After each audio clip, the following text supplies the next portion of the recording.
Nesta edição, a Operação Caixa Forte 2 continua o desmantelamento financeiro do PCC. A desmoralização da pandemia de matéria plástica. A irresponsabilidade calhorda de um sinistro do infame STF. Olá, eu sou o Cláudio Lessa falando de Brasília. A Polícia Federal desencadeou a Caixa Forte 2, uma mega operação contra facções criminosas que atuam no tráfico de drogas em 19 estados e no Distrito Federal, além do Chile. Mais de 600 mandados foram cumpridos.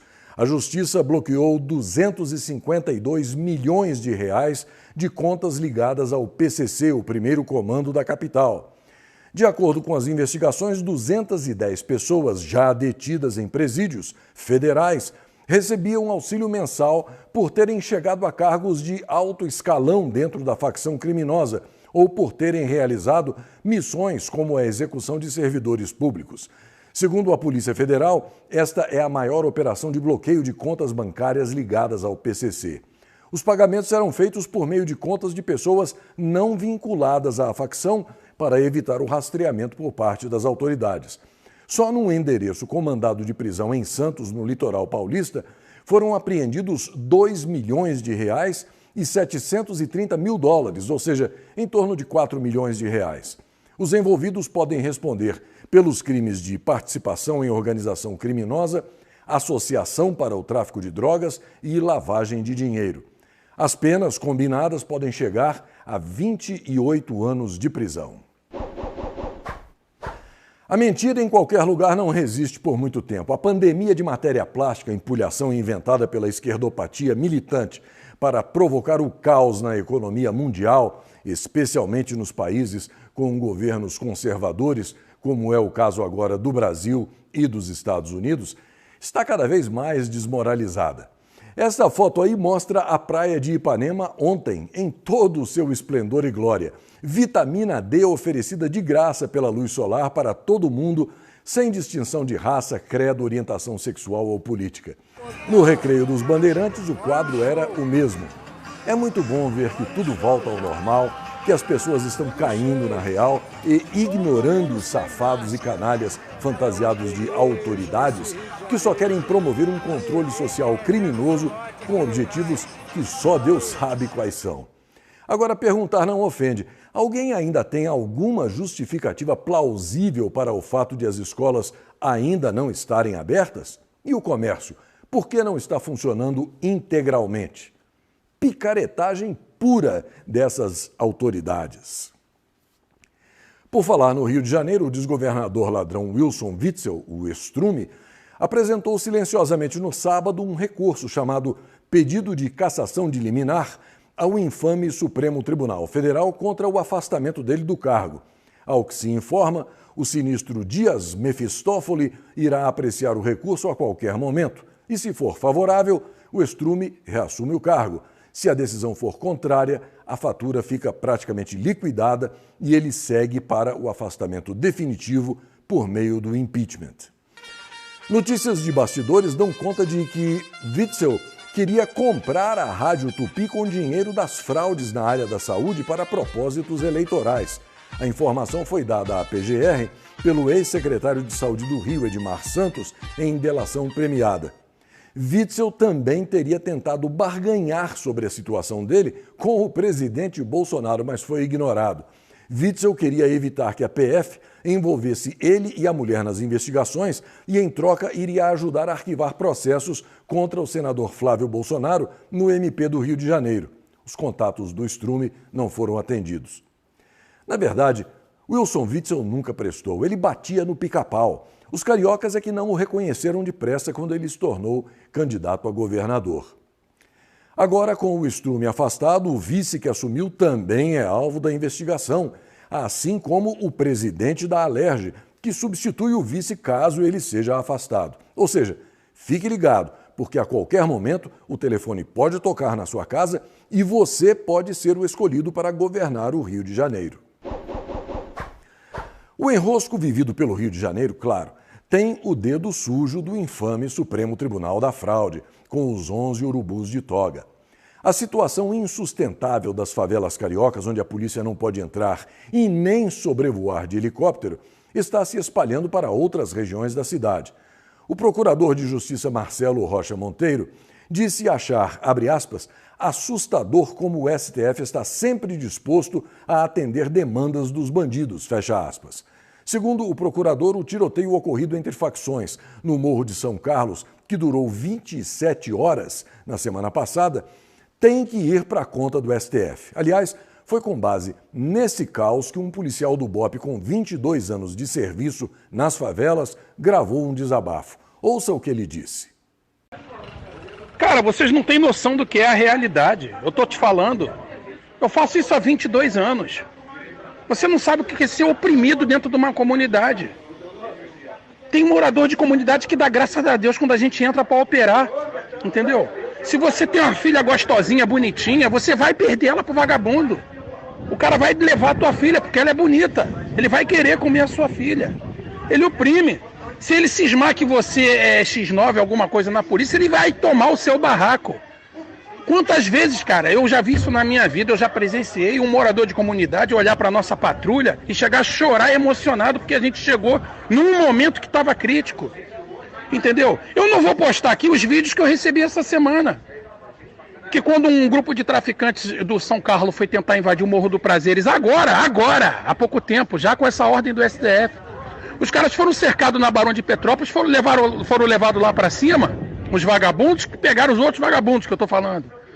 E cortaram o coração com a faca. Eu tenho esses vídeos aqui deles cortando, arrancando o coração, enfiando na boca. Negro matando negro.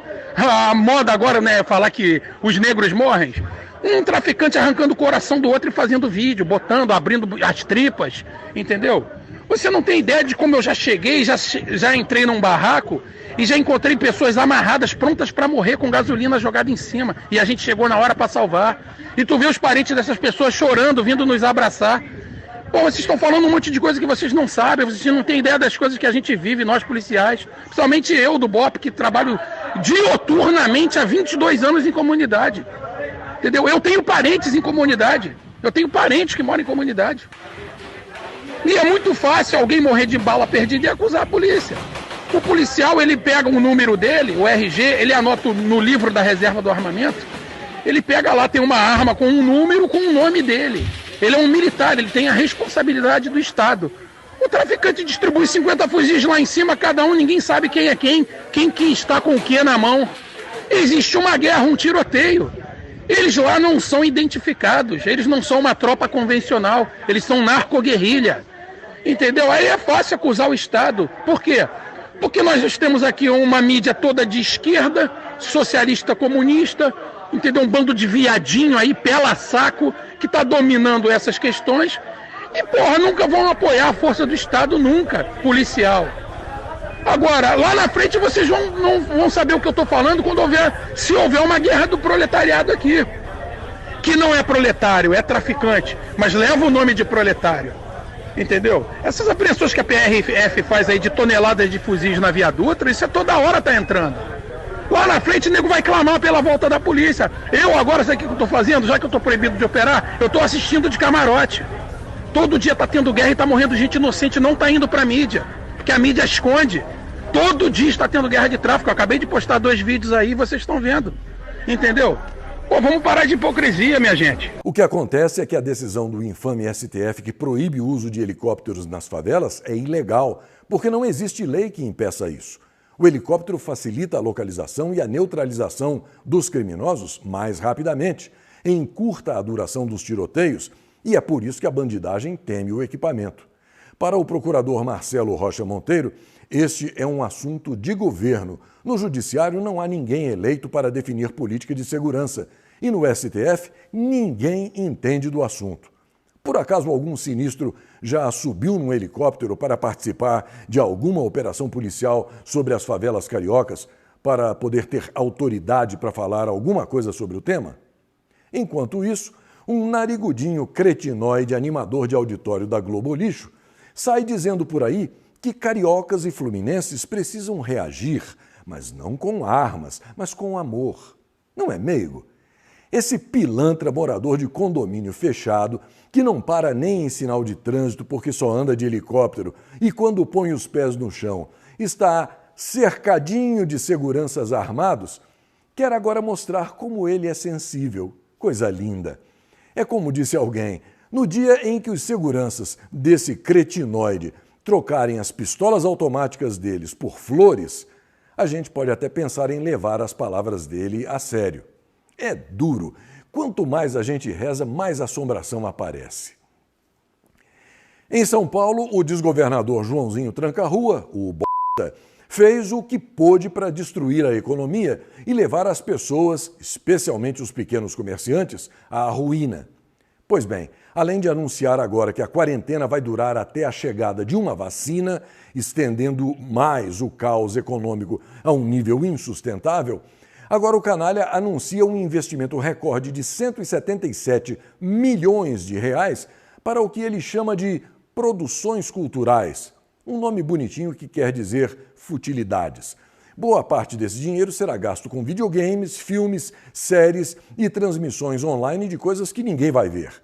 Ajuda para quem ficou desempregado ou viu o pequeno negócio virar pó por causa da picaretagem que ele impôs, chamando de quarentena e quer esticar agora? Isso não tem. Quem ajuda é o presidente Bolsonaro. Ao mesmo tempo, num ataque cretino de revisionismo histórico, a Secretaria de Educação do Estado de São Paulo resolveu substituir as referências AC, ou antes de Cristo, e DC, ou depois de Cristo, por AEC, antes da Era Comum, e EC, Era Comum. Veja só a que ponto chega essa figurinha calhorda que se intitula governador do Estado de São Paulo. É o fim da picada. De São Paulo vou para o Maranhão, um estado que você sabe que fica para mais de 3.000 quilômetros além do fim da picada. O Maranhão é governado por Flávio Dino, um comunistoide de boutique corrupto e mentiroso que não faz absolutamente nada para beneficiar o povo daquele estado lazarento. Se o dinheiro em outros estados é curto, imagine no Maranhão. Pois bem, a Secretaria de Educação maranhense fez 1.472 assinaturas de um panfleto esquerdopata intitulado Carta Capital, no valor de mais de R$500 mil. O dono da Carta Capital, Mino Carta, que é amigo pessoal do governador, vai poder embolsar R$ 671.984,40, o que certamente vai manter esse lixo sendo publicado por mais algum tempo. Esse tal de Flávio Dino, mentiroso de marca maior, como já mostrei aqui antes, com as promessas dele de construção de ponte não cumpridas e decisão de gastar milhões fazendo quartinhos de visita íntima para criminosos presos, mais uma vez comprova que é um corrupto e irresponsável na aplicação do dinheiro público. Num rápido momento de volta para o futuro, que, como diria Odorico Paraguaçu, entra para os anais e para os menstruais da história, temos acesso a um registro fotográfico do ano de 2050, onde Bolsonaro Júnior, neto do atual presidente, assume a presidência junto com o amigo de infância dele, Guedes III. De volta ao presente agora, a notícia de uma irresponsabilidade calhorda básica. Nos últimos dias dele à frente do Conselho Nacional de Justiça, o sinistro Dias Mefistófele, o amigo do meu pai, resolveu ignorar olimpicamente a crise financeira pela qual passa o fazendão e decidiu converter em dinheiro, e em dobro, 1/3 das férias dos juízes. Não é bacaninha? É a tal história. Enquanto o governo luta desesperadamente para poder pagar um auxílio emergencial para milhões de trabalhadores desempregados, na magistratura a crise simplesmente não existe.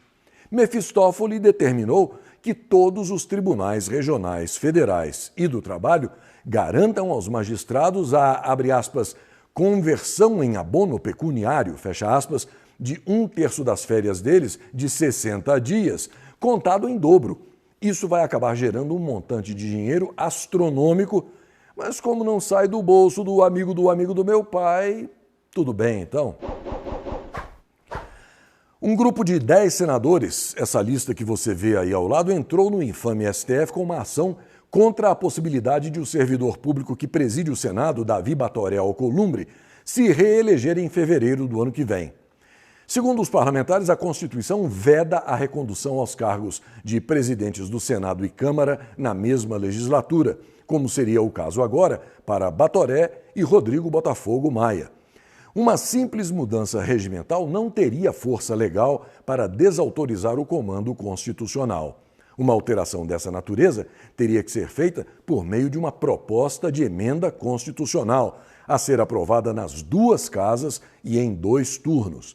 Ao mesmo tempo, o senador Lazier Martins entrou com uma petição no STF solicitando que o sinistro Lex Luthor de Moraes seja declarado suspeito para votar na ação que declara inconstitucional a reeleição de Batoré e Maia. A argumentação do senador se concentra num jantar de Maia, Batoré e Lex Luthor em São Paulo, no último dia 19, cujo prato principal teria sido a reeleição. O encontro não foi registrado na agenda oficial de nenhum dos 3. Num rápido giro de manchetes, a Polícia Federal apreendeu 70 mil toneladas de manganês ilegal no estado do Pará. A carga iria para a China. O presidente Bolsonaro vai inaugurar 33 obras no segundo semestre, todas elas inacabadas, há 10, 20, 30, 40 anos. O ministro da Infraestrutura, Tarcísio Gomes de Freitas, defendeu a medida. A festa do peão de boiadeiro de Barretos foi adiada para 2021 por causa da peste chinesa. Inicialmente adiada para outubro, ela não será mais realizada este ano por causa da pandemia, ficando para os dias 19 a 29 de agosto do ano que vem. Pela 9ª semana seguida, o mercado projetou melhora no Produto Interno Bruto do Fazendão para 2020. O PIB deve recuar 5,28%. O que diminui o pessimismo dos analistas é a retomada das atividades econômicas e a melhora de alguns indicadores, como indústria, comércio e serviços. E mais uma coisinha. Se o presidente Bolsonaro assinar uma medida provisória tornando obrigatório o exame toxicológico para jornalistas, creio que não teremos matérias para o dia seguinte. Até a próxima.